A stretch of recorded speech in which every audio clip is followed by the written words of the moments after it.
Hello, losing weight Tripping Vinyl here again. Wednesday still, 24th of September.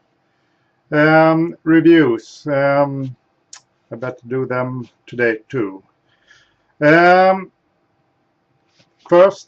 the first album I had misplaced. It should have been ripped earlier. It's a Burgh album, Eastern Wind. For some reason, I sorted this in Eastern Wind as band. So, well,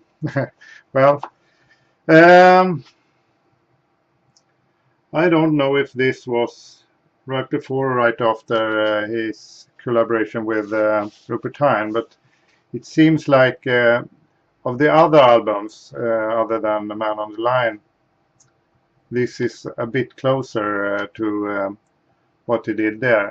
So I don't think it's very good, but it's certainly the second best of his album that I have ripped.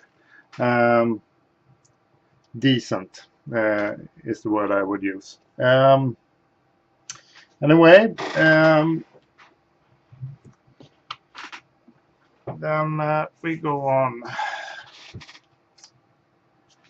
Sheena Easton. What comes naturally? If I remember correctly, Sheena Easton was one of the first winners of a early type of idol program in England, I think, and she won, and it was kind of a nice program, and she came across as a very, but the music didn't help by that. Well,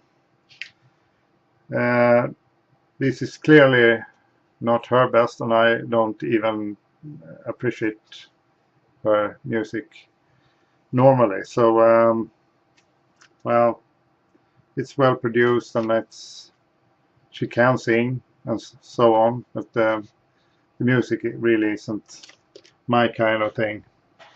I guess that was the first album after that TV show, but I don't remember exactly. Kind of type of album you just want to forget. Oh, then something.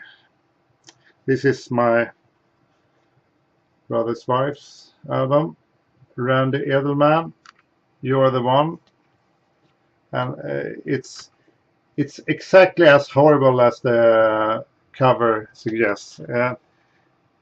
This is a horrible record. Still not the most horrible I had, but down there the distinction is very weak. Well, I would rank it the third worst of all the albums I ripped. Maybe second worst. At least tied. Second worst. It's kind of a even whiter Barry Manilow or something.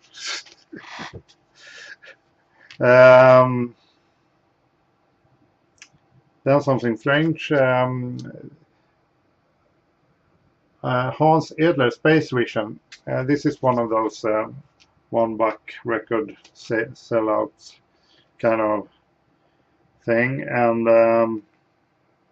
I didn't know much about Hans Edler, but my work buddy, when I told him about this song, he Googled a little bit or Wikipedia, and it's apparently a Swedish artist, and it's recorded in the Polar studio. So technically it's great, but and the last song is even a kind of early electronic cover of ABBA's Chiquitita. So strange album. It's kind of it's a little bit like space and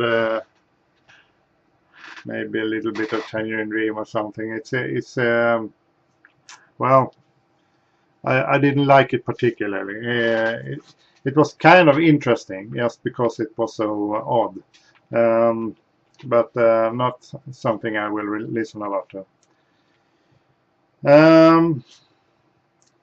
Then one of those Monbach records again, Shirley Eikhard, Taking Charge.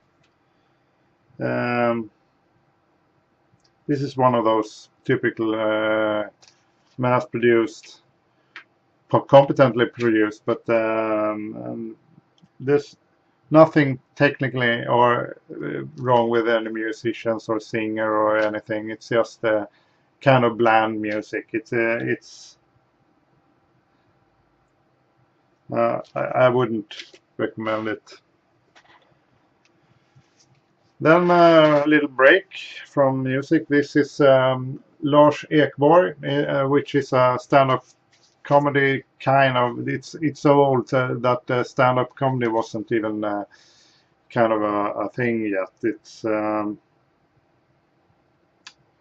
Swedish, and this I loved this record when I was young, and the strange thing about it was that it didn't at all stand up. It was one bit here that was still kind of good, but the rest was just outdated so horribly. This is recorded 1960-1962 period. So, okay. What happened there? The screen freeze. So I would I'll see what happened in the review then.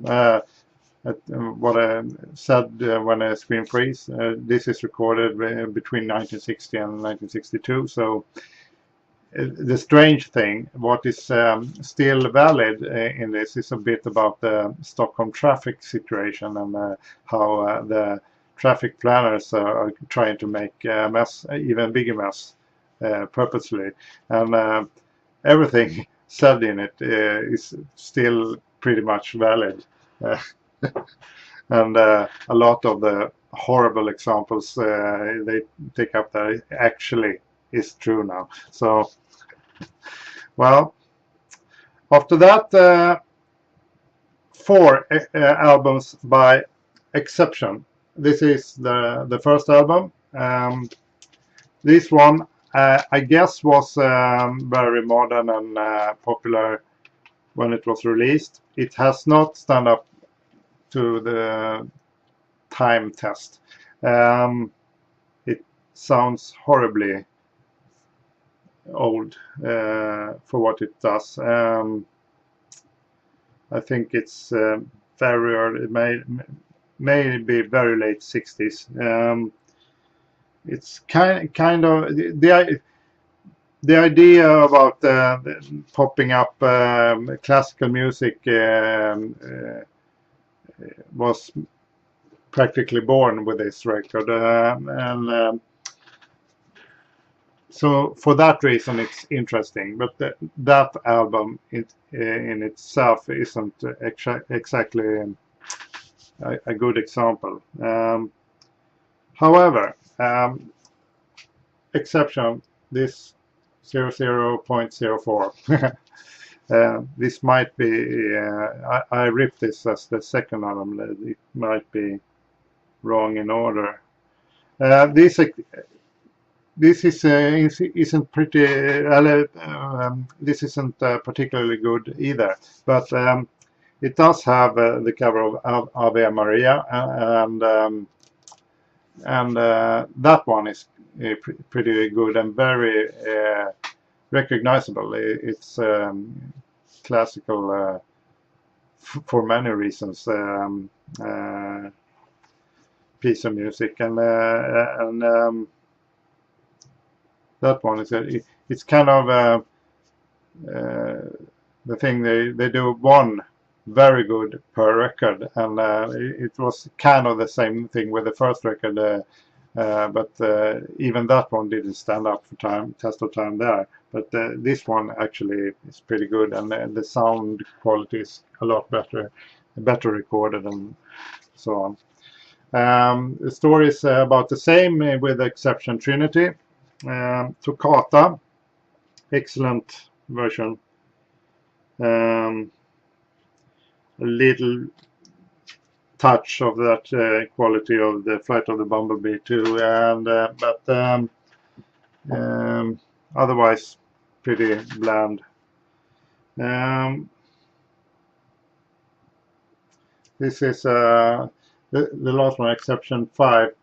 The second side of this is not very good.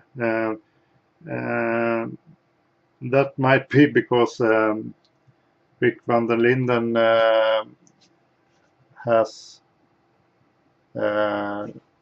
is the composer of most of the songs there. He might stick to remaking classical music, because this one was worse than Trinity and 00.04.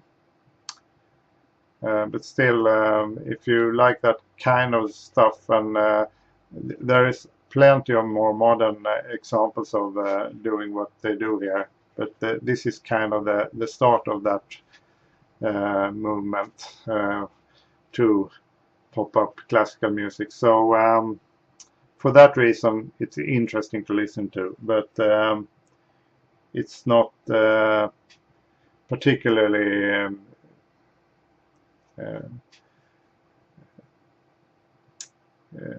needed to own for any reasons, actually. So that was my thoughts on Ekseption and a few others. Well, this was that for this Wednesday, and I'll do a new video on Sunday, probably, maybe Saturday because of this shift, but we'll see.